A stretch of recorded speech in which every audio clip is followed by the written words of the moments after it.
ওয়ালাইকুম। আশা করি সবাই ভালো আছেন। মাদকদ্রব্য নিয়ন্ত্রণ অধিদপ্তর একটি নিয়োগ বিজ্ঞপ্তি প্রকাশিত হয়েছে। তো চলুন দেখে নেওয়া যাক নিয়োগ বিজ্ঞপ্তি এবং কোন পদে কতজন লোক নিবে। তার আগে ছোট্ট একটি রিকোয়েস্ট, চ্যানেল নতুন হয়ে থাকলে সাবস্ক্রাইব করবেন।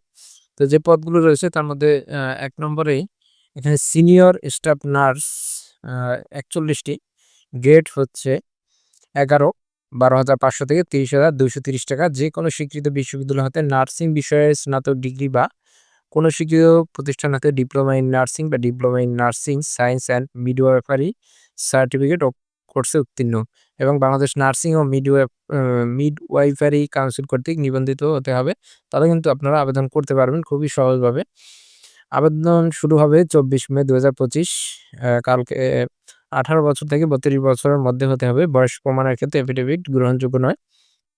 এরপরে আপনাদের যে বিষয়গুলো দেখতে হবে আবেদন করার ক্ষেত্রে, এখানে dnc.gov.bd এই ওয়েবসাইটে ঢুকে আবেদন করতে হবে। আবেদনের ক্ষেত্রে আপনাদের ছবি প্রয়োজন হবে, স্বাক্ষর প্রয়োজন হবে এবং কি কাগজপত্র প্রয়োজন হবে সেটি একটু দেখে নেবেন। তো টেলিটক সিম ব্যবহার করে আপনাদের আ এই যে ওয়েবসাইট আছে এখানে আবেদন করতে হবে dnc.teletalk.com.bd এই ওয়েবসাইটে। তো শুরু হবে ২৪ মে সকাল ১০টা থেকে এবং শেষ হবে ২৬শে জুন ২০২৫ বিকাল ৫টা পর্যন্ত। তো এই সময় আবেদন করতে হবে এবং ৭২ ঘন্টার মধ্যে আপনাদের আবেদনের পরে টাকা জমা দিতে হবে। তো তাহলে কিন্তু আপনারা ইউজার আইডি এবং পাসওয়ার্ড পেয়ে যাবেন। তো এই হচ্ছে বিষয়। তো টাকা দেওয়ার জন্য কত টাকা প্রয়োজন হবে এখানে মাত্র ৳১০০ আ ৳৫০ এবং এর সাথে ৳১৮ চার্জ যুক্ত হবে। ৳১৬৮ আপনারা আবেদন করতে পারবেন।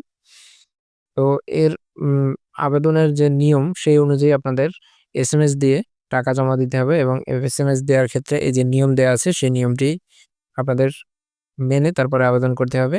তো এরপরে আপনার ইউজার আইডি এবং পাসওয়ার্ড পাবেন। তো আপনাদের ছবি প্রয়োজন হবে ৩০০/৩০০ পিক্সেল এবং স্বাক্ষর ৩০০/৮০ পিক্সেল। তাহলে কিন্তু আপনারা খুব সহজেই মাদকদ্রব্য নিয়ন্ত্রণ অধিদপ্তরে যে পদ এখানে আবেদন করতে পারবেন। তো পরবর্তী আপডেট পেতে অবশ্যই চ্যানেলটি সাবস্ক্রাইব করে সাথে থাকবেন। ধন্যবাদ।